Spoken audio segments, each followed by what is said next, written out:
Serenity, free ka ba? Why, Henley? Do you need something? I just wanna talk to you about something. Hindi naman ganun ka-importante pero I think kailangan mo pa rin malaman. Tungkol kay Lizelle. What happened? May nangyari ba sa kanya? Wala naman pero binabackstab ka niya. She's been saying bad things about you. Masama talaga ugali niya, Henley. Walang bago ron. Malala yung mga pinagsasabi niya. I heard everything. Kausap niya yung boyfriend niya. Anong mga sinasabi niya? You tried to flirt with her boyfriend. You're always copying her. She doesn't treat you like a friend. And she's using you raw for money. I'm sorry. I just wanna be honest with you. Hindi ako makatulog kagabi dahil dyan. Seryoso talaga? Sinabi niya yan? Nirecord ko yung conversation niya with her boyfriend. Gusto mo bang marinig? Hindi na, I believe you. I'm sorry this happened to you. I was right about her. Disappointed ako pero hindi na ako nagulat. Plastic si Lizelle and she gives me this magagamit vibes simula pa lang nung nakilala ko siya. Thank you for telling me this, Henley. Actually, ang dami niya pa nga sinabi tungkol sa'yo eh. Alam ko.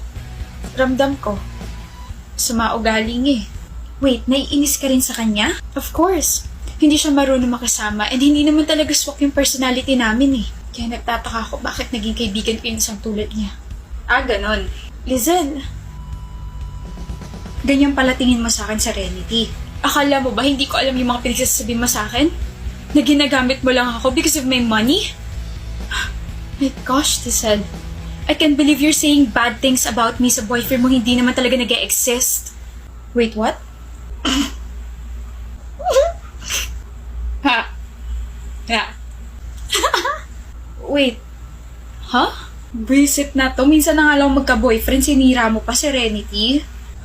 Henley, honey, do you really think na paniniwalaan kita? Eh doon pa nga lang sa narinig mo si Lizelle na kung ano-ano yung sinabi niya tungkol sa akin sa boyfriend niya, eh hindi na totoo eh. Girl, Lizelle is single since birth. Kailangan may since birth talaga? Hayop na to. Sorry, best friend.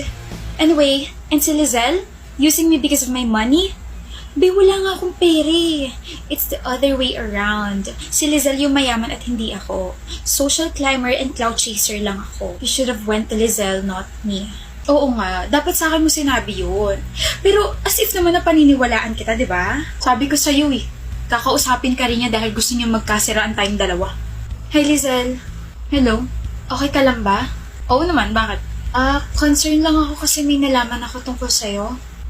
Marami ka talaga malalaman tungkol sa akin. Masama ugali ko eh. No, it's not like that.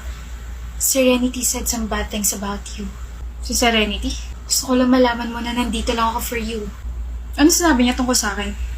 Okay lang? Pakibilisan! She's suspecting you na ikaw raw nagnakaw ng 2,000 pesos niya. Seryoso? Hindi lang yon. She also said na sinasamahan ka lang niya because of pity kasi wala kang ibang friends. Pero ayaw niya talaga sa'yo at nandidiri siya sa'yo. Hayop na yun. After mo sabihin sa akin yung mga sinabi ko ni Serenity tungkol sa akin, pumunta agad ako sa kanya tapos sinabi ko sa kanya yung mga sinabi mo. Ganun kami ka-open. Mukha lang kami nagpa-plastika pero hindi kami plastic. Ikaw ba? Plastic ka ba? FYI, I got offended when you said na nagnakaw si Lizelle sa akin. Like, 100 nga lang yung baon ko everyday, girl. Wala pa sa kalahati ng baon niya. But you also said some bad things to her, Serenity. Lizelle, you heard her. Totoo naman kasi masama ugali niya, hindi siya marunong makisama, and everyone hates her, Henley. Totoo rin nagtataka kung bakit kami magkaibigan, but our personality clicked. And she's my best friend since grade 7. And I love her so much. So if ever man na magkakasiraan kami, harap-harapan, hindi talikuran. Hindi ka naniwala na sinabi ko sa'yo masama ugali ko, no? Wini-work ko naman na yung attitude na yun, pero ikaw kasi, sumulpot ka bigla eh. Yan tuloy, masama ulit ugali ko. Kaya kung gusto mo magkasiraan kaming dalawa, wag na, okay? Wag na rin ng ibang tao. Ito naman, nananahimik kaming lahat eh. Sarili mo na lang siraan mo kasi mukhang bored na bored eh. Tama. Babush. Yes.